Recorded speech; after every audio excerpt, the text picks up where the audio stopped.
வந்து ஒண்ணும் இல்ல, நமக்கு ஒரு ஐயா கொஞ்சம் சீக்கிரமா பேசினா சௌரியமா இருக்கும். ஒரு டீ பொட்டலம். டீ இல்லீங்களே, அதுக்குள்ள காபி பொட்டலம் இல்லையா? இருக்கா? அண்ணாவுக்கு 5 பொட்டலம். அண்ணாவுக்கு எந்த ஊரு? நமக்கு ஆனை தாண்டாபுரம். ஆனை தாண்டாபுரம் நேரம் தாண்டி இருக்கு. அண்ணா பாத்தியா?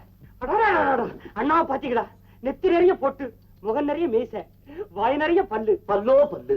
அசைப்புல பார்த்தா அண்ணனை ஒரு ஆணழகன்னே சொல்லலாம். தலையில தான் ஒண்ணுமே இல்லை. என்னது புத்த கவனிச்சியா? என்னது? தலையில எறும்பு ஏறனா இறங்கும் போது ரொம்ப நிதானமா இறங்கணும், இல்லன்னா பொத்துரு வலிக்கு விழுந்துரும். ஏறவே முடியாதேடா. யோ, என்னையா 4 பேர் வர்ற இடத்துல கிண்டலா பண்றீங்க? அண்ணா கோச்சு கூடாது, கிண்டல் பண்ணல. அண்ணா தலையில இது இல்லையேன்னு பயலு எல்லாம் ரொம்ப வருத்தப்படுறானுவோ. இவ்வளவு இதை கொடுத்த ஆண்டவன் தலையில அதை கொடுத்திருக்கப்படாதா? எதை? தலை முடிய. தம்பிகளா, நீங்க வருத்தப்படுற அளவுக்கு என் பொண்டாட்டி கூட வருத்தப்படலே. என்ன இருந்தாலும் நம்ம எல்லாம் ஒரு வர்க்கம் இல்லையா? ஆமா, வீட்டுல எப்படி அம்மாவுக்கு? அவளுக்கு நிறைய இருக்கு. நானும் என்னென்னமோ தைலமெல்லாம் தடவி தடவி பார்த்தேன். அம்மாவுக்கா? இல்லையா, எனக்கு ஒன்னும் பிரயோஜனம். அண்ணா கவலைப்படாதீங்க, நம்ம கைவசம் தொழில் இருக்கு. பையா அதுவா? என்ன கொண்டாட சொன்னீங்க? வருத்தப்படாதீங்க, தைலம். அண்ணா இத எடுத்துட்டு போங்க. காலையில எடுத்துச்சோன்னே முதல்ல தலைகீழ நின்று சரசாசனம் பண்ணுங்க. அப்புறம் இந்த தைலத்தை சூடேற அளவுக்கு தலையில போட்டு தேய்க்க. தடவுனா 8 நாளைக்குள்ள தலையே இருக்காது. என்னது? தலையே தெரியாத அளவுக்கு முடி கருகருன்னு காடு மாதிரி வளரும், காடு மாதிரி வளரும். கொண்டாங்க. இங்க திறக்காதீங்க, இங்க திறக்காதீங்க. ஏன் திறக்க கூடாது? இத கையில ஊத்துனா உள்ளங்கையெல்லாம் காடு மாதிரி முடி வளர்ந்துரும். அதுக்கப்புறம் பார்க்கல புல்லு வெட்டுற கத்திரியாலதான் வெட்டணும். ஆமா, இதுக்கு பகர் அதிகம். அப்புறம் எப்படி தான் தலையில தேய்க்கிறது? அதுக்கு கைவசம் தொழில் இருக்கு. ஐயா கொண்டாரு. இதோ என்ன அது? பயப்படாதீங்க, புருசு. ஏன்னா ரொம்ப நாளா இது இங்கேயே, ரொம்ப நாள் சீமையில இருந்து வரவழைச்சு இங்கே இருக்கு. இந்த தைலத்தை புருசுல ஊத்தி இப்படி தேய்ச்சிங்கன்னா நல்லது. அண்ணாவுக்கு ஸ்பெஷல் சீப்பு. பாவி கூட அண்ணா தைலம் தடவை 8 நாளைக்கு அப்புறம் முடி நிறைய வளர்ந்துருமா? சாதாரண சீப்புல சிவனீங்கன்னா சீப்பு க்ளோஸ். அதுக்கு தான் பெரிய சீப்பு. ஐயா பில்லு போட்டாச்சு. எம்பிட்டு 14 நம்பர் சரியில்லை. இதோ இங்க இருக்குது. ஜில் கௌசல்யா சோப். இது அம்மாவுக்கு. இதோட ரூபா 15. அண்ணா 15 நம்பர் எப்படி? நல்லா நல்லா நல்லா. ரொம்ப சந்தோஷம். எடுத்துட்டு போ. அப்ப சந்தோஷம். நானே போயிட்டு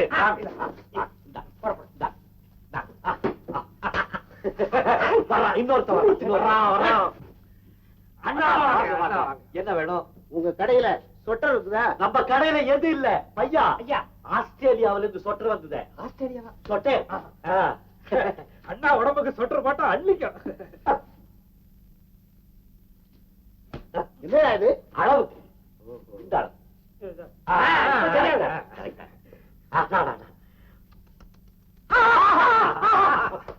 யோ, என் குழந்தைக்கு இல்லையா, எனக்கு. இது உங்களுக்கு தான். ரொம்ப சின்னதா இருக்கும் போல தெரியுதே. இது ஆஸ்திரேலியா சொட்டர். இழுக்க இழுக்க வந்துகிட்டே இருக்கும். ரொம்ப எடுத்தீங்கன்னா பாதிரியார் அங்கி மாதிரி ஆயிடும். ரொம்ப பழசா இருக்கியா? ஐயா கப்பல வந்துச்சு இல்லையா, புகைப்பட்டிருக்குது, வேற ஒண்ணு இல்ல. தட்டுங்க, சரியா விட. இது ரொம்ப டைட்டா இருக்கும் போல தெரியுது. கொஞ்சம் லூசாவே கொண்டு வா. லூசா வேணும்? ஆமா. ஐயாவுக்கு லூஸ் வேணும். ஐயா ஐயா உள்ளர டெய்லர் இருக்காரு, கொண்டுகிட்டு போய் இதையே லூஸ் பண்ணி ஐயாவுக்கு நல்ல லூசா. ஐயாவுக்கு கவர்ச்சி பத்திரிக்கை வேணுமா?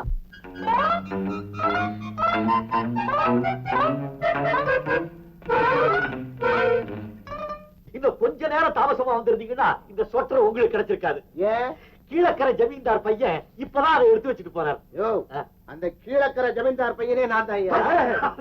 அப்ப மேலக்கரை ஜமீன்தார், மேலக்கரை ஜமீன்தார். சொட்டரை பெருசு பண்ணதுக்கு அப்புறம் சார் வேண்டான்னு சொல்லிவிட்டா அண்ணாவுக்கு அந்த கலர் ரொம்ப பிடிச்சிருக்கு, வேணாம் சொல்ல மாட்டாரு. ஆமா, அந்த ஸ்வெட்டர் என்ன விலை? 18 ரூபா. 18 ரூபீஸ். அதுக்கு மேல காரெல்லாம் கேட்க மாட்டோம். இந்த ஸ்வெட்டர் லூஸ் பண்றதுக்கு எவ்வளவு நேரம் ஆகும்? இப்போ வந்துடும். இட பையா, சீக்கிரமா கோச்சுக்கிறார் ஐயா.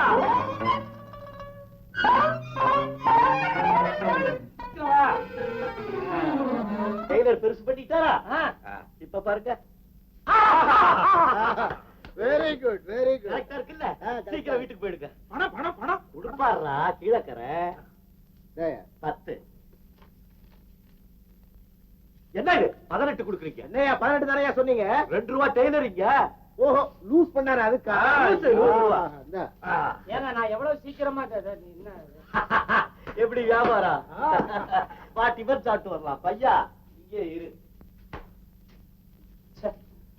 என்ன வாழ்க்கடா இது? என்னடா பிரம்மகத்தி பிடிச்ச மாதிரி இருக்க? ஏய், என்னடா என்ன ஆச்சு? டேய், என்ன ஏதாவது கேட்டீங்களா? அது சரி. என்னடா யோஜனை? ஒண்ணு இல்ல, இந்த கடையை பத்தி தான் யோசனை பண்ணிட்டு இருந்தேன். என்ன யோசனை பண்ற? பெரியவர் இல்லாதப்ப கடையை வித்துட்டு காசை சுத்திட்டு போலான்னா? அதெல்லாம் இல்ல, எத்தனை நாளைக்கு வாடிக்கைக்காரர்களை ஏமாத்தியே பிழைக்கிறது, நம்மளும் நேர்மையான வழியில சம்பாரிச்சு பிழைச்சா என்ன அப்படின்னு யோசனை பண்ணிட்டு இருந்தேன். ஏய் சிவா, இன்னைக்கு தாண்டா அவன் வாழ்க்கையிலேயே நேர்மையை பத்தி பேசுறான். டேய், யோக்கியமா வாழ்றவன் நேர்மையை பத்தி யோசனை பண்ண மாட்டான்டா. நம்மள மாதிரி இருக்கவன் அடிக்கடி அதை பத்தி யோசனை பண்ணுவான். சிவா, உண்மையாவே கேக்குறேன், நாமும் நேர்மையா வியாபாரம் பண்ணா என்ன? ஆமா, நாமும் நேர்மையான வியாபாரம். கைவச ஐடியா இருக்கு. என்ன அப்புறம் சொல்றேன்.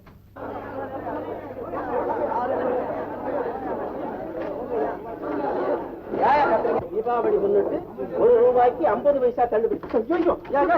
பின்னாடி 3 மணி நேரமா நின்னுகிட்டு இருப்பான், கீழே போய்யா. கடைக்கு சொந்தக்காரன்பா. இப்படி தாயா காலையில இருந்து சொந்தக்காரன் 3 பேர் போயிட்டாங்க. பின்னாடி போயா,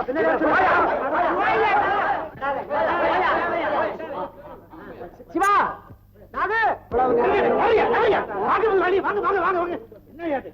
உள்ள விட மாட்டேங்கிறீங்க. நமக்கு என்ன தெரியும்?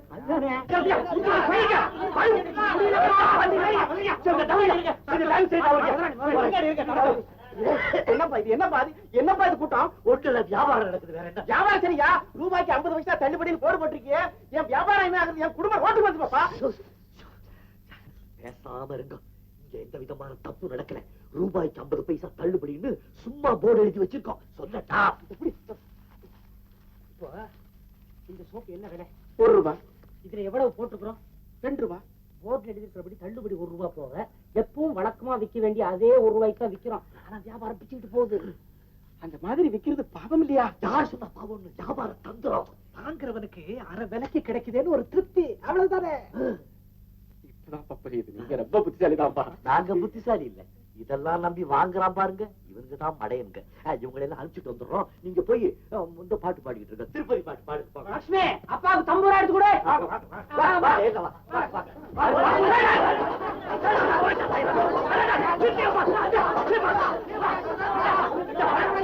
என்னங்க உங்க நண்பர் கையை பிடிச்சிட்டாரா? என்ன செய்யறது பர்வதம்? அவனுக்கு ஏதோ பணம் விட பெரட்ட முடியல, போயிட்டு போகுது.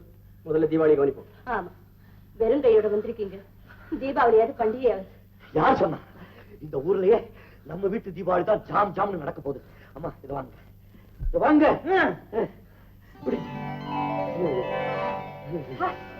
ஏது இவ்வளவு பணம்? நாங்க கொள்ளையடிச்சோம். இதெல்லாம் நம்ம கடையில வந்த வருமானம். நம்ம கடையில இவ்வளவு வருமானமா? அம்மா, நேர்மை சத்தியம்னு ஐயா பயந்தாரு. எங்களுக்கே அதெல்லாம் நாங்க ஒரு டைப்பா வியாபாரம் பண்ணோம், பணம் வந்துச்சு. சிவா, அப்படி எல்லாம் சொல்லாத. நேர்மை சத்தியம் இதெல்லாம் என்னைக்கு நிலைக்கும்? தத்துவமா? நம்ம கேப்டன் தான் பேசுறாரு, நீ என்னடா குறுக்க? அம்மா, எவ்வளவு பணம் இருக்கு? ₹3500. கடையில சரக்கு வாங்குறது ₹1500, லாபம் ₹2000. பர்வதம், இவங்களுக்கு ஆளுக்கு ₹500 பிரிச்சு கொடுத்துரு. ஆமா ஆமா, வேண்டாம் வேண்டாம், எங்களுக்கு என் பணம் நீங்க வச்சு. சிவா, பெரியவர் ஆசையா தரேன்னு சொல்றாரு, வேண்டாம் மாத்திரம் சொல்லிடாதான், வாங்கிக்கிட்டா. வேணாங்க, நீங்களே வச்சுக்கோங்க. அப்படி இல்லைங்க, உங்க திறமையினால வந்த லாபம். அதனால ஆளுக்கு ₹500 எடுத்துக்கிடுங்க, நானும் ₹500 எடுத்துக்கிறேன். அதானுங்க முறை. வேணாங்க, இனிமே என்னால வாங்க முடியாது. இப்ப நீங்க ஆளுக்கு ₹500 வாங்கிக்கல, இனிமே நான் உங்களோட பேச மாட்டேன்.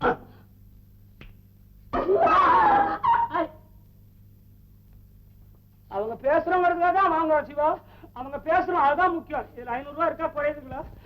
இந்த வருஷம் தீபாவளி உண்மையிலேயே பிரமாதம். காரணம் நீங்க எல்லாரும். அது என்னங்க அது? இந்த வீட்டு முறுக்கு கூட இனிக்குது.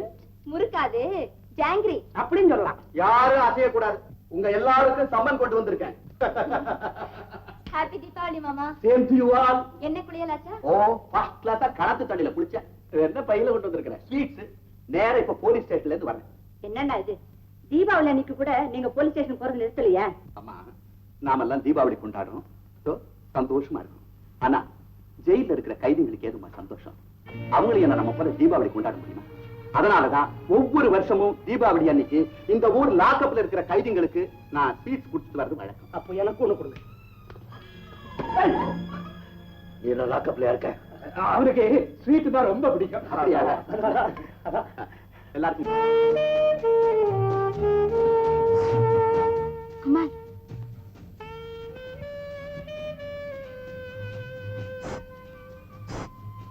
குமார், ஹாய் லக்ஷ்மி. மெல்ல மெல்ல குறுக்கே ஜன்னல். ஆமாமா, ஜன்னல் ஜன்னல். லக்ஷ்மி, நானே உன் வீட்டுக்கு வரலாம்னு இருந்தேன். முதல்ல இதுக்கு பதில் சொல்லுங்க.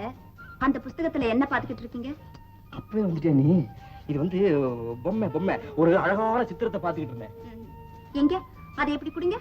அத நீ எல்லாம் பார்க்க கூடாது. ஓஹோ, நீங்க மட்டும் பாக்குற பொம்மையா? குமார், நாட்டுல ரொம்ப பஞ்சம் தான். போன வருஷம் எவ்வளவு மத்தாப்பு கம்பி கிடைச்சது, இந்த வருஷம் ரொம்ப குறைஞ்சு போச்சுடா. ஏன் பெரியப்பா, என்ன வீட்டுக்கு காவல் வச்சுட்டு எங்க போயிட்டீங்க? பொறுக்கத்தான். என்னது? மத்தாப்பு கம்பிய ஊர்ல இருக்கிற பயல்கள்லாம் அப்பன் கொடுக்கற காசை வாங்கி கறி ஆக்கிட்டு கம்பிய தூக்கி போட்டுறானுங்க. நான் யார விடுவேனா?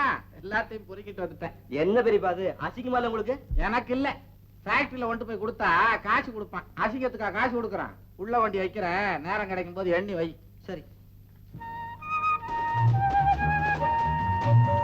உங்க பெரியப்பா எங்க வீட்டு வாசல்ல இருந்து நிறைய கம்பிகளை கொண்டு வந்திருப்பார் போல இருக்கே. நீயே பாத்துக்கிட்டு இருந்த கடைஞ்செடுத்த கஞ்ச வார்த்தையை அளந்து பேசுங்க. என் வருங்கால மாமனாரை பத்தி தப்பா பேச வேண்டாம். ஆடா சக்கன. குமார், நான் இந்த தீபாவளி ஸ்வீட்ஸை கொடுத்துட்டு போலான்னு வந்தேன். தேங்க்யூ. பெரியப்பா வந்துட்டு போறாரு. அவரு கம்பி எண்ணிட்டு இருப்பாரு, நீ கவலைப்படாத. இப்ப நம்ம மாத்திரம் என்னவா, கம்பியை எண்ணிட்டு தானே இருக்கும். கரெக்ட். எல்லாம் கொஞ்ச நாளைக்கு தான். எங்க பெரியப்பாங்கிற ஜெயிலரு ஓகேன்ட்டான்னு எல்லாம் சரியா போயிடும். சரி, யாராவது பாத்துட்டு போறாங்க. கைய போட்டுங்க. யாரும் பார்க்க மாட்டாங்க. போட்டுங்க. வரேன்.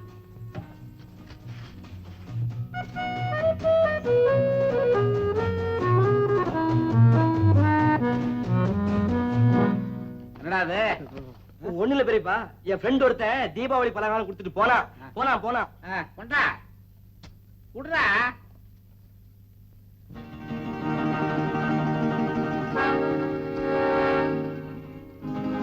ரொம்ப நாள் ஆச்சுடா தீபாவளி பலகாரம் சாப்பிட்டு. என்னடா அவன் ஃப்ரெண்டு கஞ்சப்ப ஒவ்வொன்னுலயும் ஒவ்வொன்னு வச்சிருக்கான். உனக்கு ஒரு பெரியப்பா இருக்கிறது அவனுக்கு தெரியாதா? உங்களை அவனுக்கு நல்லா தெரியும் பெரியப்பா. இருந்தாலும் உங்ககிட்ட அவனுக்கு ரொம்ப பயம். இருக்கும் இருந்தாலும் அவன்கிட்ட சொல்லி வையே. அடுத்த வருஷம் தீபாவளிக்காவது ஒவ்வொன்று ரெண்டு அனுப்ப சொல்றான். அநேகமா பெரியப்பா அடுத்த தீபாவளிக்கு அவன் நம்ம வீட்டோடயே இருந்து பலகாரம் செய்வான். சுச்சே, அந்த சிநேகிதனே உனக்கு வேணாம். நம்மால சம்பளம் கொடுக்க முடியாது. முருகா, ஐயோ பெல் அடிக்குதா. குர்ரா குர்ரா. ஐயோ உதவி கையெடு. அப்பா, பெல் நின்னு போச்சு. தவே, எதை தொட்டாலும் தொடு, இதை தொடாதேன்னு உன்னை எத்தனை தடவை சொல்லியிருக்கேன். எனக்கு என்ன தெரியா? உரைக்கிற. இதுக்குள்ள நீ வராத, வெளியில போ. நீங்க சொல்றபடி கேட்கலன்னா நான் அவளை நிறுத்திடுறேன் பெரியப்பா. அவளை நிறுத்துறதுக்கு நீ யாரா? வச்சுக்கிறதுக்கு நிறுத்துறதுக்கு எனக்கு தெரியும். சமயத்துல அப்படித்தான் கோச்சுக்குவேன். நீ வேலையை விட்டு நின்னுடாத, வெளியில போயிரு. வேணும் போது வக்கீலையா, உங்களை நான் எதுக்கு கூப்பிட்டேன் தெரியுமா? எதுக்கோ கூப்பிட்டேன். நான் இப்ப தண்டமங்கல போறேன். இந்த 10 மணி பையன் எனக்கு 15,000 ரூபாய் பணம் கொடுக்கணும். ஒண்ணு கொடுத்தா பணம் கொடு, இல்லன்னா பொண்ணை கொடுன்னு கேட்க போறேன். எனக்கு பின்ன அவருக்காடா அறிவு கட்டவனே. அவன் பொண்ணு கொடுக்க மாட்டேன்னு சொன்னா ஒரே கிலா தாத்தாங்களா இருக்கான். உடனே கோர்ட்ல சூட்டை ஃபைல் பண்ணி அவன் வீடு வாசல் கடெல்லாம் ஜப்திக்கு கொண்டாந்துடணும். அவனை நடிச்சதுல அம்போ அப்படின்னு நிறுத்திடணும். சட்டத்துல ஏதாவது இடம் இருக்கா பாருங்க. ஆதாரம் இல்லாம எதுவும் செய்ய முடியாது. பத்திரங்கள் தேவை அதுக்கெல்லாம். விடுவேடா, அவன் சிங்க என் கையில தானே இருக்கு. பத்திரத்துல கையெழுத்து வாங்கி வச்சிருக்கேன். சண்முகட்டு மாமா, எனக்கு கல்யாணம். ஆமா, நீ கேட்டுக்க அது ஒண்ணுதான். பையன் தங்கமான பையன், ஊருக்கே செல்ல பிள்ளை. அமாவாசை வரக்கூடாது.